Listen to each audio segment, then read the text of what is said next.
Hello students, आज जो हम टॉपिक पढ़ने जा रहे हैं वो है multiplication of vectors. Multiplication of vectors.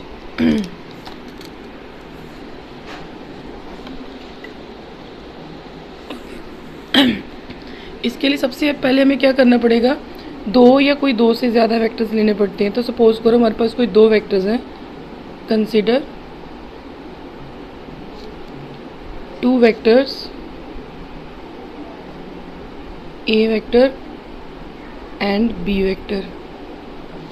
अब हम इन दोनों वेक्टर्स को अलग अलग वेज में मल्टीप्लाई कर सकते हैं। There are two ways of multiplying these two vectors.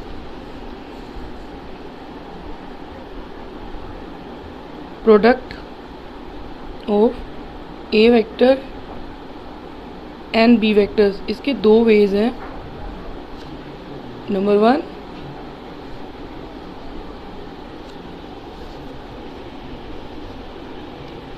Dot product और स्केलर प्रोडक्ट। नंबर टू,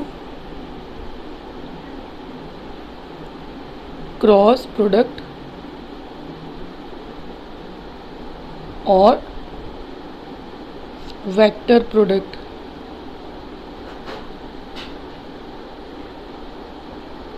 ठीक है, आज हम इस वाले लेक्चर में सिर्फ ये वाला डिस्कस करेंगे, डॉट प्रोडक्ट।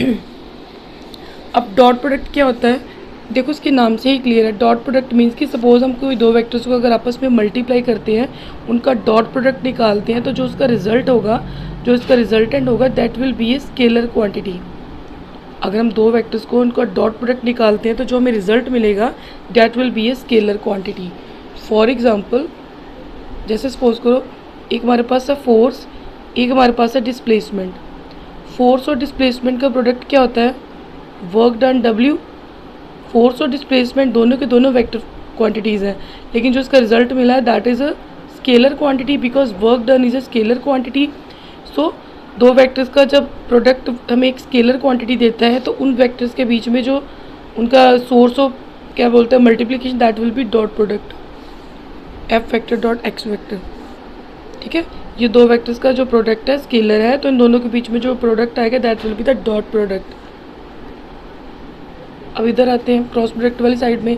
इसके भी नाम से क्लियर है कि जब हम दो वेक्टर्स को क्रॉस प्रोडक्ट करते हैं तो जो हमें रिजल्ट मिलता है that is a vector product. जो हमें रिजल्ट मिलेगा that will be a vector.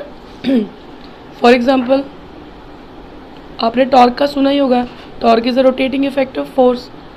तो force into position vector F vector and R vector किसके इक्वल होता है, टॉर्क, जो कि वेक्टर क्वांटिटी है।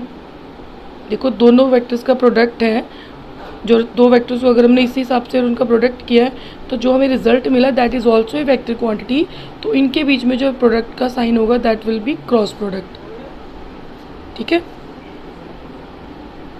तो अभी तक हमने ये क्या यहाँ से क्या सीखा है कि अगर हम दो वेक्टर्स को मल्टीप्लाई करते हैं तो उनका जो रिजल्ट मिलेगा अगर वो स्केलर होगा तो दो वेक्टर्स के बीच में जो प्रोडक्ट होगा that will B dot product. और अगर हम दो वेक्टर्स को आपस में मल्टीप्लाई करते हैं और उनका रिजल्ट हमें फिर से एक थर्ड वेक्टर मिलता है तो दो वेक्टर्स के बीच में जो प्रोडक्ट होगा that will be A cross product. Clear. अब जैसे हमने बोला था कि सपोज करो हमारे पास कोई दो वेक्टर्स हैं, A vector and B vector. Two vectors थे हमारे पास, A vector and B vector. और अगर इन दो वेक्टर्स की, जैसे ये ए वेक्टर है और ये है बी वेक्टर, अगर हम इन दोनों वेक्टर की टेल्स को आपस में कोइंसाइड करवाते हैं, कोइंसाइड नहीं सॉरी, दो वेक्टर की टेल्स को आपस में मिलाते हैं तो दोनों के बीच में जो एंगल बनता है दैट इज़ थीटा। तो इन दोनों वेक्टर्स का डॉट प्रोडक्ट क्या होगा, again a scalar quantity. So A vector dot B vector क्या आ जाएगा, A vector mod B vector mod, क्योंकि डॉट प्रोडक्ट निकाल रहे हैं तो यहाँ पे आ जाएगा कॉस थीटा। ठीक है, ये आ जाएगा। ये हम सभी सिर्फ डॉट प्रोडक्ट का ही करेंगे। दोनों के बीच में अगर वेक्टर एंगल थीटा है तो दोनों का डॉट प्रोडक्ट क्या हो जाएगा, A vector mod B vector mod into cos theta. ठीक है, अगर यही दो vectors if A vector and B vector are perpendicular to each other, अगर यही दोनों वेक्टर्स एक दूसरे के परपेंडिकुलर होते हैं तो एंगल उसमें क्या हो जाएगा, थीटा 90 डिग्री। जैसे suppose this is a vector, इसकी टेल के साथ दूसरे वेक्टर की टेल को मिला दो, दिस इज़ बी वेक्टर, और यहाँ पे एंगल कितना है, theta, that is equal to 90 degree. इसमें फिल कर लो तो A vector dot B vector क्या आ जाएगा, A vector mod B vector mod cos 90 degree and cos 90 degree is equal to 0, तो पूरे का पूरा डॉट प्रोडक्ट क्या आ जाएगा, 0। ठीक है, ये हमारे पास मेन दो फॉर्मूला है। अब हम करेंगे प्रॉपर्टीज़ ऑफ डॉट प्रोडक्ट, ये मेरी मेन है, प्रॉपर्टीज़ ऑफ डॉट प्रोडक्ट।